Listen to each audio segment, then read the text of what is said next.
Welcome to Spiritually Raw. We expose and explore controversial truths, myths, and theories surrounding the spirit world. Guests include QAnon experts, investigators, debunkers, and skeptics of the supernatural, unexplained, and flat out unimaginable. Content discussed on this show is not necessarily the opinion of the cast of Spiritually Raw, and topics quite often are for mature audiences only. This show is not intended to replace any medical, financial, or legal advice and is for entertainment purposes only. So sit back, relax, and enjoy the ride.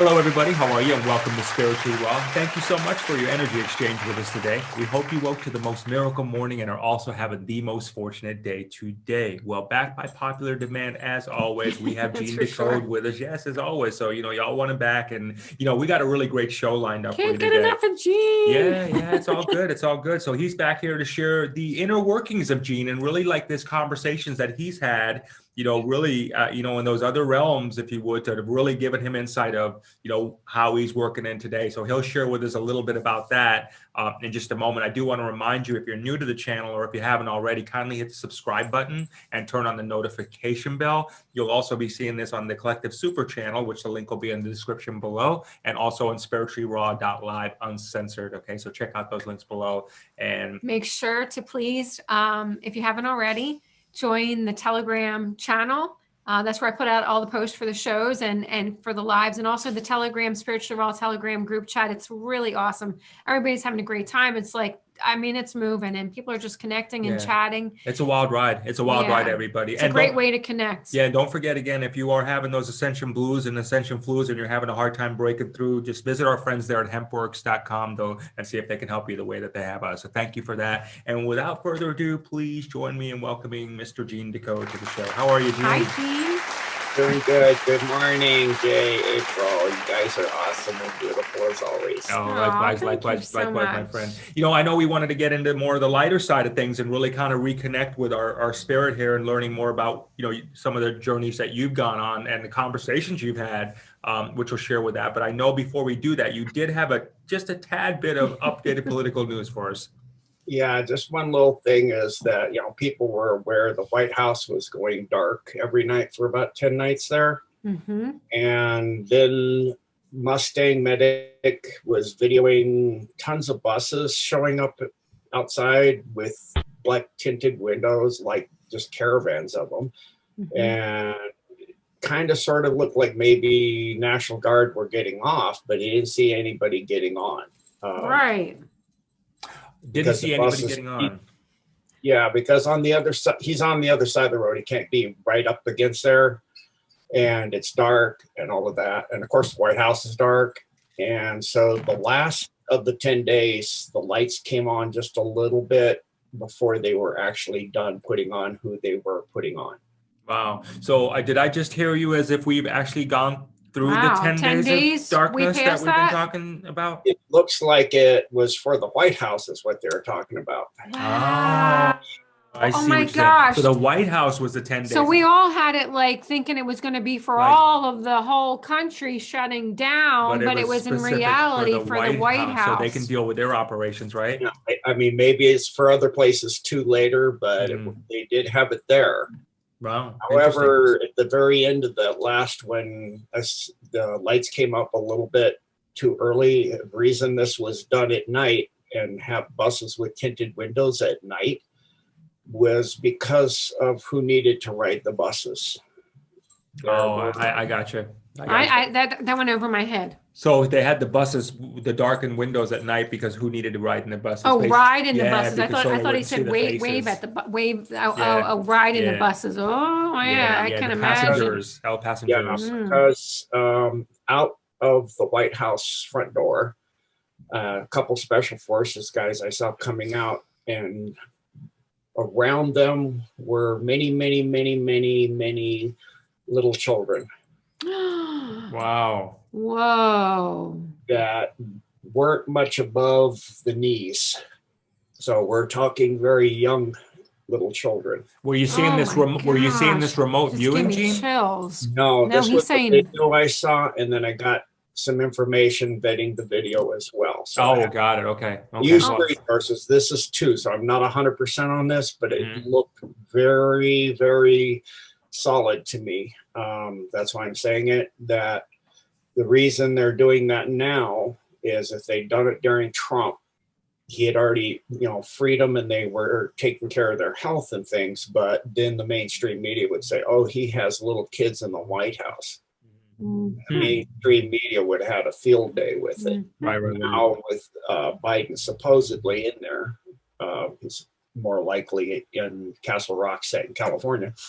I got you. You know, but with him supposedly in there, the mainstream media has two alternatives: to not say anything, mm, which looks like what they're doing, mhm.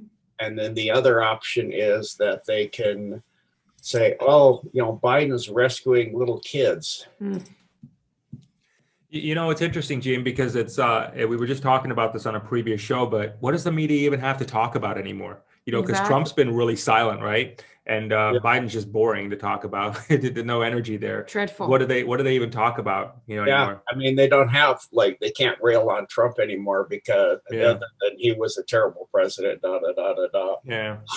Yeah. That's So you always. think something like that would be big news for me? That would be like huge news. No, this is the world we live in. So we all remember the Obama parties with $16,000 of The hot dogs. pizza. Yeah, and we didn't see trucks delivering that. That's a lot of pizza and hot dog. Well, you know what? Not only that, but I think that isn't there rules and regulations about delivering food to the White House? Not only that, but yeah, that's one part of it. But even if you would have a lot of rules and regulations involved with that much delivery, but we didn't see it. Mm-hmm. Where are they coming from? And we know what the FBI says that actually means. And so if we go into where did they have all that amount of children being delivered? They're already there. They're being delivered through tunnels and being stored under there for Congress and Senate and that kind of thing. Oh my gosh. that is just insane. That is so. I tell Oh you, Gene, we're really gosh. praying that there's So the you have to breakthroughs remember here. those children, a lot of them are multi-generational and can't even stand the light of day or even the light of street lights. Yeah, it's So true. in buses to go out of there that are tinted windows, and you take them out in the dark. Gene, where do you think they're going? There's some dumps near there that they've cleaned and made into hospital units that they can take them to. Gene, how long does it before we get into the topic at hand, and we can run with this one too for a minute, is that how long does it take generally for them to, if they've been absent of the light, how long does it generally take a human being that's been there for many years in some cases to really acclimate themselves to be able to adapt like that? Yeah. In most cases they can't. They cannot. They cannot. So in a lot of cases, they could take them to JFK, especially that late, because there's hardly any flights. You can take them to some back runways, and a TR unit can come down and have them to a location where the sun is not as bright as it is for this system, like a brown dwarf or blue dwarf or something like that. what I just have to ask this question. What would happen to someone that has been buried in darkness their entire life and they come into the light? Would they lose their eyesight? Is it their skin is so sensitive? What actually would happen? Well, you've seen people who were born completely albino where they have pink eyes and no melanin in the skin at all. And so they burn really bad, and they have to wear extremely dark glasses. But in this case, you're saying where the person is generational, they are just not adapted to having light at all like that. They can see in nearly pitch darkness if they can see, but any kind of light at all is just, you'd have to wear something like welder's goggles. I actually have had a similar situation personally where back when I was young growing up and I was skiing on a really bright day and I didn't wear sunglasses, and it was, freshly new fallen snow, but it's completely blue sky and you're up at very high altitude in Colorado skiing. And I got my eyes sunburned and I had to wear welder's goggles 2 weeks because even indoors, the light indoors from neon lights was blinding to me. It was, my heavens. And going outside with welder's goggles on was nearly unbearable. Wow. Even, I was going out and I'm still putting my hand, wearing a brim hat that's tucked around the welder's goggles, and it was still really, and so, would be similar for them. Wow. Well, I appreciate that, Gene. I appreciate that update of what's going on. Thank you very much for that. And let's pray for these people, these poor innocent souls. And because that is what this is all about. That's what started. Yeah, let's hope they get some peace and light throughout their lives. Gene, I want to, before, I know over this last weeks and several times that we've had our show together, we've actually spent time really just aggressively, and God bless you for your just unprecedented commitment to this process. You and the team, I'm really petitioning the court of God. I mean, to the verdict, to the, everything. I mean, it was really quite an experience for us to go through that with you. Before we went into that, I remember we had a conversation, which is why we brought the show up here today for everybody here, is that, Gene, you had mentioned too your conversations with Lucifer and what that was like and what you learned from there. So we were going to do one of those shows earlier, but then all this got in the way, which is now it's out of the way. So here we are back to conversations with Lucifer. So, right, Gene? Sure. And on that, the court is actually the team. The court team is getting ready for another very, very important petition to the court this Friday. So that's very important, revolving around certain situations that are going on in Wuhan right now, and development of some new things over there. So they're developing for the world. So we're going to be doing that one on Blessed to Teach. Wonderful. And we'll have a link. We'll have a link for you, Excellent. everybody on here, so you can check that out with Gene on Backstage for them. They got a great thing going on there. So yeah, that's Gene. That's great. So Gene, this was intriguing. You leave us with these bombs when you leave the last shows. It was a cliffhanger. It was a cliffhanger. He says, "Oh, cliffhanger. Next time we'll talk about when I was talking to Lucifer." I was like, "What?" Yeah, it was like the very last thing you said. So, Gene, are you there? Hello. Yeah, I'm there. So how that actually came about, I grew up in a rough situation, pretty much very brutal, with my father, and my mother had pretty much abandoned me to that. And so by the time I got to 14 years old, had gotten really brutal. I had to work for my living growing up, kind of like a debt slave, to pay my room and board. So I had a job by the time external job as well, making money to do that. So I could pay for my own clothes and books and things I needed to go to school.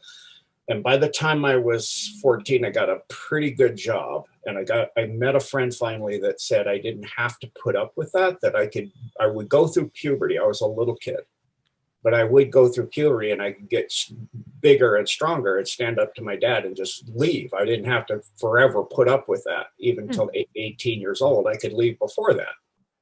And so between 9th and 10th grade, I went from 4'11" to 6 feet tall in 3 months. Wow.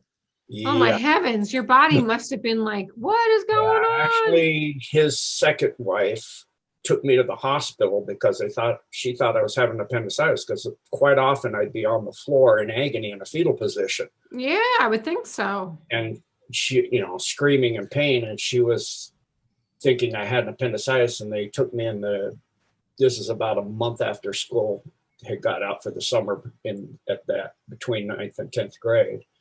And the doctor asked me how tall I was, and I said I'm 4'11", and he said, he had me stand up and measure my height, and he goes, "You're 5'2". This was just a little bit like 3 weeks. I go, what? And he goes, you've grown 3 inches in 3 weeks. You're actually That's- literally having growing pains. Wow. Mhm. And I'm like, he goes, you're probably going to grow. You're going to have this for a while because you're just, sometimes it does happen where kids grow in a big, huge spurt when you're going through puberty like you are. Mhm. I go, what? You know, like going through puberty too. Okay, this is great, you know. So during that summer, my voice dropped, and I grew to 6 feet tall. And my friend, you know, said, well, in that case, now's the time to, as your body grows, to grow it into what you want it to be. So there was a teacher at school that was teaching weightlifting. So I started weightlifting, and I got to where I could clean 245 pounds off the floor over my head. Wow. So I was pretty massive. I looked like, you know, closing in on like Arnold in the good days without the steroids, you know. Wow. Pretty ripped. Mhm. And so actually so much so I had changed my body, and then my voice dropped, of course, and everything, so much so that when I went into 10th grade, of course, you go from you know, you're going from 7th, 8th, and 9th in the Denver public system at that time to 10th, 11th, 12th. That's a different High school. high school. So Mhm. people thought I was a new kid. You know, a lot of the Wow. same students in the same area. Just because you spurted so much. Yeah. And that they go, who are you? You're a new kid, right? Where are you from? I go, no, you know me. And they say, you can't be, you know, what do you mean? We don't know you. I gotta say my name. They go, you're not that kid. He's a little tiny, scrawny little kid. There's a big, huge buff dude. They're like, so, you know, then by the, as that year went on, and then I started, you know, lifting every day and running, and I was riding my bicycle. My father moved up in the mountains in Conifer, so I was riding my bicycle to and from school too, which means 35 miles each way. So then I was Oh my getting. gosh. You did that every day? Holy Every day cow. you did that, Gene? 35 miles Yeah, each way? even Wow. in the winter and the snow. Yeah. Can I ask you real quick, what did your dad think of this sudden growth spurt and this buffness, this new gene, He buff was gene? trying to be competitive with me, Mm. and he was having me work on the house all the time that he was building. It was just a shell. Mm. We were actually living in a house that in my bedroom, I had no window. So I would do my homework and no electricity by candlelight. Mm. You know, a kind of funny story was I was doing it and the wind came in. I would be in a down sleeping bag in my ski clothes doing my homework. I was doing my math homework, and a gust of wind came through and blew the candle over. Fortunately, I just finished the last problem. And so it literally waxed the paper. And I turned the paper in the next day, and the teacher's looking, how did you do your homework on wax paper? I go, it wasn't wax paper originally. The candle fell on it. He goes, you do your homework by candlelight? I go, yeah, I have to. We don't have electricity. He goes, you don't have electricity. I go, no. He goes, how did the candle fall over? Well, the wind blew it over. You have the window open? Isn't it kind of cold last night? I go, yeah, 30 below. Oh my gosh. Yeah, he's like, why don't you close the window? I don't have a window to close. It's like, you don't have a window at 30 below zero. I go, no. How long do you have to live like that, Gene? Well, I lived that winter up until my birthday, which is about this time of year. Mm-hmm. And in my father's family, it was a tradition that on your birthday, you get to pick the dinner Mm-hmm. that you have as long as it's healthy. So I'd pick steak and mushrooms and onions and, you know, corn on the cob and broccoli and cheese sauce and, you know, a really nice dinner. But at that time I was working at a country club, and I had a really high paying job. I'd worked my way up really quickly to where, you know, this is the 1970 timeframe, and I was making $12 an hour. That's good back That's then. very good. So you're bicycling back in school, back and forth, 35 miles, Yep. and you're working at the same time? And I'm going to school, and I'm running cross country, and I'm working 90 hours a week. My gosh. So, Did any of the teachers say anything to like the guidance counselors? well, they had me going to a counselor all the time from 7th grade, because in 7th grade, by the time I got into 7th grade, due to other situation growing up, in 3rd and 4th grade, I didn't go to school. I ditched it the whole 2 years. Did you And- ditch it because like you were cutting school, I skipping school? cut school on purpose, and my father, who was, working really long hours at Martin at that time during, it was a space push. Mm-hmm. That was the Kennedy era. That's the big space push. And he was doing massive hours developing the equipment for that. He had a lot of patents and things involved with that he was doing. So he didn't notice. And I would look in the mailbox when I got back from playing around in the park and stuff every day. And if I saw something that looked like, I couldn't read. I didn't know how to read. I didn't have even a 1st grade education, because in 1st and 2nd grade, they didn't notice that my eyesight was so bad I couldn't see the board. Mm. And so by 3rd grade, I couldn't read. I couldn't count much above 4 or 5.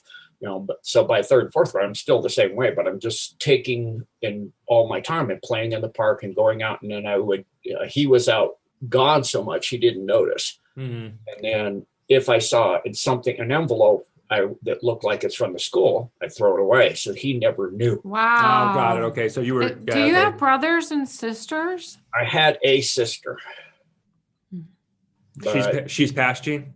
she was 4 years older. Was she? Okay. All right. And he was having horrific issues herself. Mm-hmm. Because my father was being sexual with her from the time she hit puberty every day. So, and brutalizing her if she didn't. So, I told my sister we could run away. And by that time, because of the way I was raised, the big gift from my father was he knew how to survive in the wilderness utterly and raised us that way. So I knew how to ski from the day I was put on skis the day I learned to walk. They'd go up climbing big 14,000 foot peaks in Colorado and leave us alone, me and my sister alone in the camp, everybody. And so we learned how to fish and how to do, and my grandfather also taught us all that too. So we knew how to survive in the wilderness. I was telling my sister, we could just leave. We don't have to put up with this. Mm-hmm. So it was kind of in my head for quite a while. So when she turned 16 and he remarried, she left home. She ran away from home and never came back again. So yeah, I saw you could do that also. It did happen for her. She ran away and lived with friends. But, at that time, I only had one friend. But what happened in 4th grade when he remarried and they moved was I had a crush on a Japanese school music teacher at school. And so to impress her, she had assigned extra credit, and I raised my hand. I'll do it, because I'm going to impress the teacher. You have a, little kid crush, right? And so she hands the paper. Here you go. And I go, so what do you do? She goes, it's on the paper. Read the paper. I go, can't you just tell me what I have to do? She goes, just read the paper. And I go, just tell me what I have to do. And she goes, stay after class. So I stay. She comes up. What's the first thing it says right there? What's that first word? And it was the letter A. And I said, I don't know. She goes, you can't read the letter A? I go, oh, is that what that is? And she goes, okay, I know, I was getting bullied because I was small again. And so she said, I know you get bullied all the time. So when you get off the bus, come straight to the back end of the school. And my door will be unlocked for my office. Come in my office and I'll give you remedial training. I'll get permission from the principal, and you'll get remedial training all day long. And then you can just go and get back on the bus. And so, one thing, getting personal attention from somebody you have a crush on, and then not going through all the bullies. And then, it was exciting for me. So yeah, I imagine so. Yeah. So, I'm all there one-on-one when she has time during classes and all of that. So by the time I got done with 4th grade, I went through all these remedial readers for 4th grade, 5th grade, 6th grade, 7th grade, all the way through 12th. So I had a 12th grade education by the end, that was 5th grade, by the end of 5th grade. Oh, because of that personalized training. Right. Got it. Okay. So then when I went back into 6th grade, she goes, I can't give you college courses, so I'll do two things. One, there's a Spanish boy who can't speak English, a Mexican boy. Your assignment is to get him to read and write English at a 6th grade level by the end of the 6th grade. And the other thing is each week you're going to take a book or month, depending on the level of and the hardness and the size of the book, and read it and make a book report.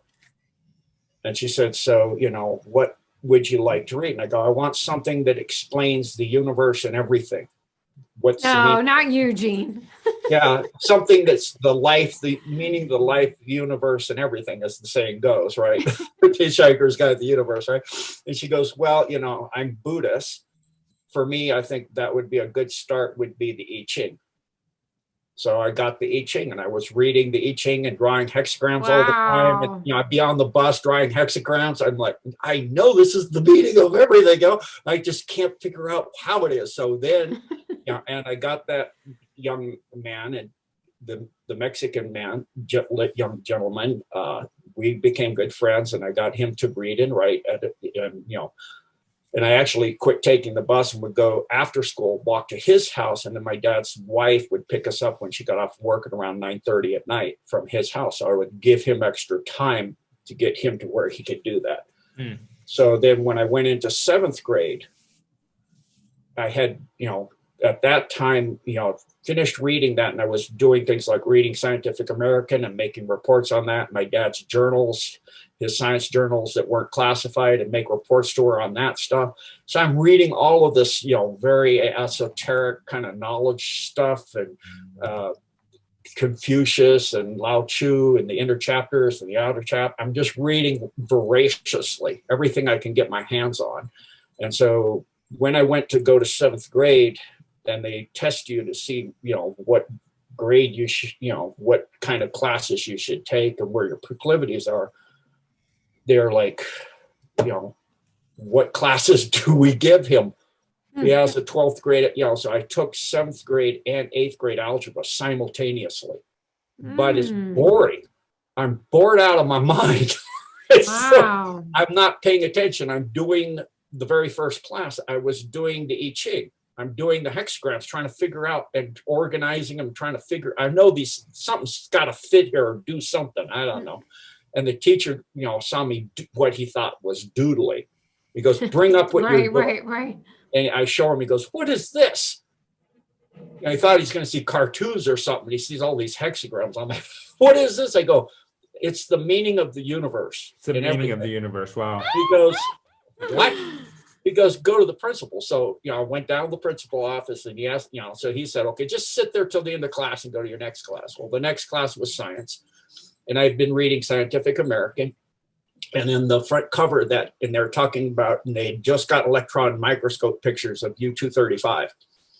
That was on the front cover. And the teacher was saying, you know, the biggest advancement in science is the electron microscope, and the smallest thing they can now take a picture of are molecules. They can't take picture of atoms. And I raised my hand and go, yes, yeah, they can. They can take a picture. And they go, no, they can't. It's an electron microscope. You can't take a picture. I go, yeah, they can. They don't. Yeah, so back down to the principal's office. The principal, Wow. You just left. Did you get suspended? Detention? Actually, the principal finally, he just, after the 4th class that day, going to his office, he sent me to a counselor. Oh, good. Because he thought I'm some kind of a problem. And so I had a counselor for 7th, 8th, and 9th grade all the time, because I spent a majority of my time in the principal's office. Oh, I thought you were going to say it was a good counselor, they were going to. Yeah, and they just couldn't figure out what you were tapping into, right? She was trying to get to the root of the cause, and she didn't believe what I was telling her was going on with my father. She did not believe it at all. So she was like, you're making this up. No parents do this stuff, you know, because people didn't know what we know now. Yeah. And I'm not near in a situation where he's trafficking me or anything like that. It's not that horrendous. I mean, it's brutal. I'm getting beat for hours sometimes, but it's not to where it, you know, how horrific it is for many children. So it was actually, it made me really, really strong. Because what came in 10th grade, when I was getting so strong, And my friend said, you know, you're getting to the point, and my dad had always said, if you don't like the rules here, leave. Mm-hmm. And so I said, fine, I'm going to. But what happened was on that birthday, he was supposed to pick me up from work. And I was out in front of the mall parking lot. The job at that time was I had two jobs I was kind of working simultaneously. And that one I was working as an assistant manager for a restaurant. And the mall closed at 9. He was supposed to pick me up at 5:30. And this is this time of year in Colorado. And it was actually when the mall closed and I was outside at 9:30 at night. My God, you could freeze to death. Yeah, now I'm waiting 4 hours and it's 20 below zero. Man. And You waited for 4 hours outside? Well,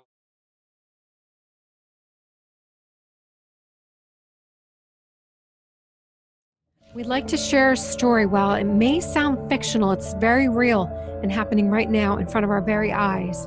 It's called The Great Awakening. Our sisters and brothers that come on Spiritually Raw are doing everything to help expand global consciousness, and in many cases putting everything on the line to share their messages about what's happening around the world for the greater good of humanity, while exposing the truth of the deep state and the dark forces behind it all.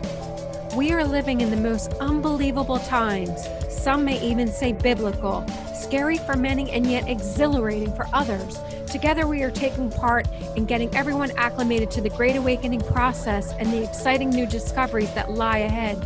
The sad part is many of our amazing guests are being heavily censored, socially shamed, and outright banned on many platforms for exposing the truth and piercing the veil. By becoming a viewer, you bring your powerful energy towards this global movement of other truth seekers. If you're resonating with our show, please let us know by hitting the like button, sharing, subscribing, turn on the notification, and leave some comments. Together, we will turn the universal key to global harmony and create a unified world. And remember, tune in often, tell all your friends, and most importantly, may all your dreams come true. Thanks, and God bless Patriots worldwide.